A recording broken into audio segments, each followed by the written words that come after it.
magsingkamot ka mo sa pagtuman sa tibuok na sugo, nga ginasugo ko kaninyo inyong adlaw. Aron mabuhi ka mo, o pagapadaghanon ka mo, o musulod ka mo, o manag-iya sa yuta nga gipanampa ni Jehova sa inyong mga. O hinumduman mo ang tanan nga dalan, nga ginadaan kanimo ni Jehova nga imong Dios, niining kapatan katuig, dito sa pamingawan, aron ikaw pagkapaugso nimo, sa pagsulay kanimo, aron sa pagpahibalo sa anaa sa imong kasing-kasing, kung buot ka magtuman sa iyang mga sugo o dili. O ikaw gipaubos niya, o gipaantos niya sa kagutom, o gipakaon ikaw niya sa mana. Nga wala mo hiibig, bisan ang imong mga amahan, wala ka kabila. Aron sa pagpahibalo kanimo, nga ang tao dili mabuhi sa tinapay lamang o dili sa tagsa-tag sa kabutan, nga magdula gikan sa baba ni Jehova mabuhi ang tao. Ang imong bisti wala gayud madaan sa ibabaw mo, di nahubag ang tingin mo sulod sa kapatan katuig, o palandunga sa imong kasing-kasing. Nga ingon sa tao nga magakastigo sa iyang nga lalaki, mausap si Jehova nga imong Dios magakastigo kanino.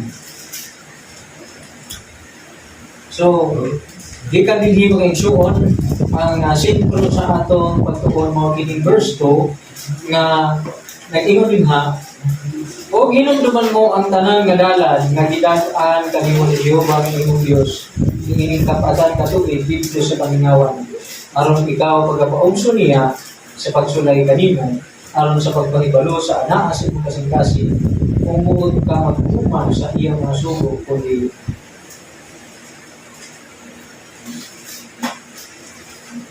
Ang atong subject mga kaigsuonan mo kining ang paagi sa Dios sa pagpagawas sa kung unsay anaa sa sulod nato.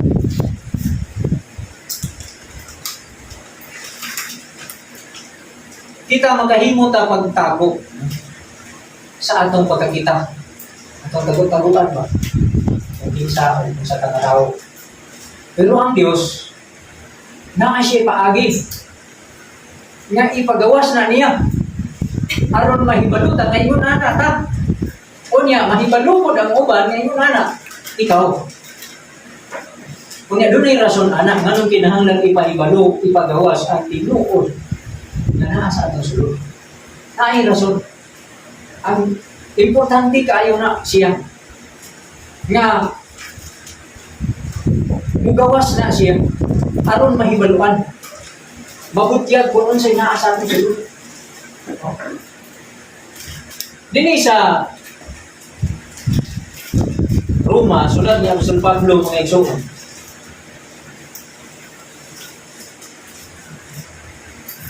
Roma Kapitulo 2, versikulo 6. Roma 2:6. Kay siya, kay siya magabalo sa matag usa ka tawo sumala sa iyang mga binuhatan. So kung parehas tag-version sa Biblia, pareha ang mabasa. Pero kung nagamit mo ka ng Good News Bible, doon ay pagkalahig gamay sa pagkasulti. O mga balita Biblia. So importante kaayo, nganong importante para sa Dios nga ipagawas niya ang nasa imong sulod? Nganong importante? Kay magabalos ang Dios sa matag o sa katao, sumala siyang binuhatan. Unya kay ma-determine nga kung unsa kita, kung unsa ang atong mabuhat.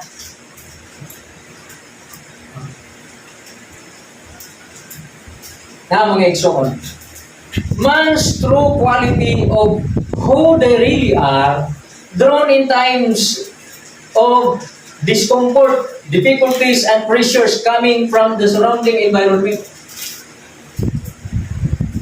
Kung unsa ang tinuod nga kalidad sa tao, Kung maayo ba ang iyang kalidad, maayo ba ang iyang quality, kung dili maayo. Mugula na sa panahon nga naa ang gitawag nga discomfort. Kung naa ang tao sa sitwasyon sa discomfort, dili komportable ba? Kanang discomfort, dili komportable nga sitwasyon. Naa ang tao niya, mugula ang tinuod ng quality niya. Kaya na ay masuko, na ay magpagulbol, na ay mag-wild, nasa tao na mag-ilom lang, na tao na mapausanon, mapailumon, mapatusod, di ba? Bad lang. Pero na ay tao nga maabot din ang iyang ulo. Kaya sa YouTube lang nagipasuhan ko. Mangaway na, ha? Parang YouTube lang nagipasuhan, hindi na komportable sa mga Di, naging siya komportable, ipasukan naman siya. Mawal niya. Pero lahi na ang konsepto. Kaya ito yung para mabawa siya diya. Kaya kakuhaon iyang Diyos. Lahi na sa konsepto. Ayaw mo rin mabawa. Ngayon mong giingon, example sa discomfort, di ka siya komportable, kaya grabe na mga aso. Ipaasokan naman. Okay, salamat. Sunod, in times of difficulties, kanang malisod nga kahintang. Kanang ito, nagkapulikay na ka? Nagkapulikay na ka? Basta naa ka sa pagkapuligi, mugawas yun ang tinurni mo. Kapag ikaw, kung makapaantos ka ba, magkapainom ka ba, o kaginom ba, grabe na. Di ba? Oh. In times of difficulties, mugawas ang tinuod ng quality kung sa'y naagyo sa atong sulod.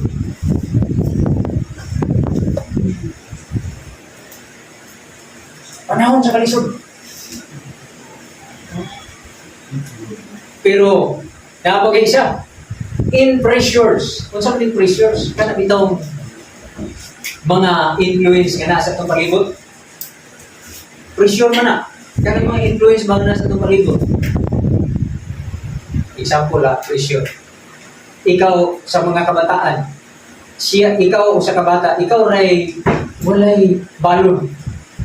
Ang imong mga classmate na yung mga balon. Pag recess, wala imong snap sila na nila. O niya, magpalit sila dito. O ang kay sila. Kanang labihan nila kanang show sa ilang kuhan. Kaya na ba ilang? Pero ikaw, wala yung tawin. Pressure na. Di ba? Sila, pasikat kayo sila sa show, kayo sila sa ilang mga ginikanan. Kaya na ay ila, doon na ginikanan. Ikaw, ipataguan ni mo yung ginikanan, ikaulaw ba ni mo yung ginikanan, pressure na. Di ba? Mag-desisyon ka. Di ba, ano ba na ako kung papa? Hindi na lang sunod ang ulo ko. Di ba? Tungkol sa pressure sa imong balibot. Si mama, tapos makagyan mo natin ng ibis. Ulo ko. Di ba? So, ma-pressure ka. Kaya sila, mga tsada ilang mga hindog kayo, ang ilang mga sunod. Ikaw po, tungkol sa pressure sa ikong palibot, maawayo di mo imong ginikanan, kaya gusto kapalitan mo kasama sa ina sa mga kapalibot ni mo. Surrounding ni mo, imong environment, mga nasa ikong palibot, gusto ka maawat sa ila. Ang ilang mga gamit, ang ilang mga suot, kung saan na sila gusto ni mo makikumpit ka, o mo sabay ka. Pressure ka. Pero kung kaya ni mo balugan, ang tinuod na ikaw, hindi mo kahit na, hindi mo i-sure. Hindi ka mo pakyas niya. Hindi mo ikaw lang yung mama, hindi mo ikaw lang yung papa, hindi ka mo mo manikamot nga mo sabay ka sa ilang nga wala kay kasabay, wala kay una-una nga makipumpit ka sa ila. Di ba? Kung dili, buhaton lang nimo ang imong paningkamot sumala sa kaya nimo. Nga dili ka mag-agad kung sa'y nasa imong paligid. Pero na pa isa. Ang pressure sa imong palibot, posibleng mo influence sa imong desisyon nga kaha, magbuhat ka bang matarong o dili. Example, sa ato pagtuo. Ako siguro yung mga kasi wala ko naman natuto sa Ginoo din. Nya, daan na ka dito sa sitwasyon nga pero dito ang mukhaon ka na. Nya daw bigay, ang mga magtotoo, sama na to, mag-ampo nga magpasalamat sa Diyos panahon sa kanang before ta mukhaon. Daw mo na. Maulaw ka siguro. Maulaw sa kaya. Di ba? Pero kung batasan mo, imog yun na desisyonan sa imong kinabuhi, nga mo na imong kinabuhi, wala kayo mag-ialam sa pressure sa imong palibot. Ang pressure, imo nang ma-refill. Dili na sila makapenetrate sa imo, actually, mura lang walay pressure. Kaya nga naman, di man ka ma-pressure, kay nahibalo man ka nga imong anak ka. Makabarog ka, kaya nahibalo ka ngayon anak ka, so wala kayo pag-ialam sa pressure sa palibot.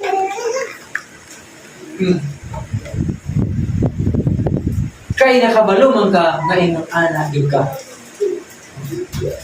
Di man ka ma-pressure ka, kung siya'y isulti nila, kung siya bagay ilang komentaryo sa imo, tungod kay, wa man ka mabalaka kung sa ilang sulti.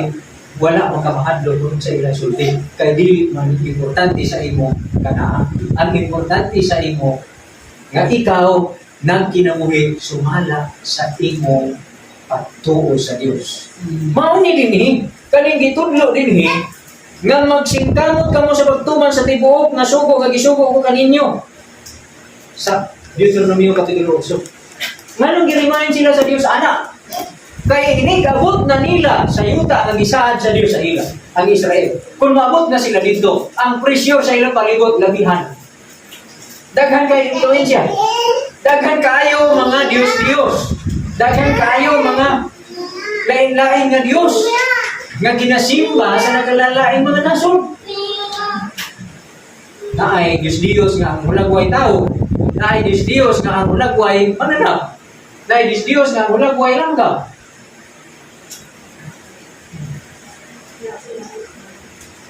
Naaboy mga sea creatures, mga binuhat nga naa sa tagadagat nga mga binuhat na ginimong Diyos sama sa bitin nga amurag bitin nga forma kanang murag si snake bitaw sa dagat namay mga ingonana nas tubig murag snake kung makabasa mo sa kuan o makatanaw mo mga documentary about sa kaning mga kanabitang mga gods sa mga nasod o mga tribes makita nimo ubad nimo nga ilang kwintas. Hindi ko lang rintas. Hindi na nang gina-worship. Ngayon so, ay emblem sa ilang Diyos na diya, ikwintas nila.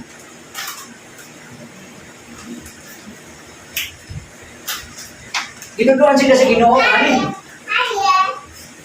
Mao ni ang pressure nga kinahanglan nato mastan. Kinahanglan ta kapakabarog sa presyo sa atong palibot. So dinhi mga igsoon, kini karon nganong itugot man ni sa Dios nga naa may difficulties, naa may discomfort, na difficulties, na pressure sa atong palibot. Tugot na niya. Kay pinaagi anak mo bula, ma-demonstrate mo bula ang tinuod na pagkakita.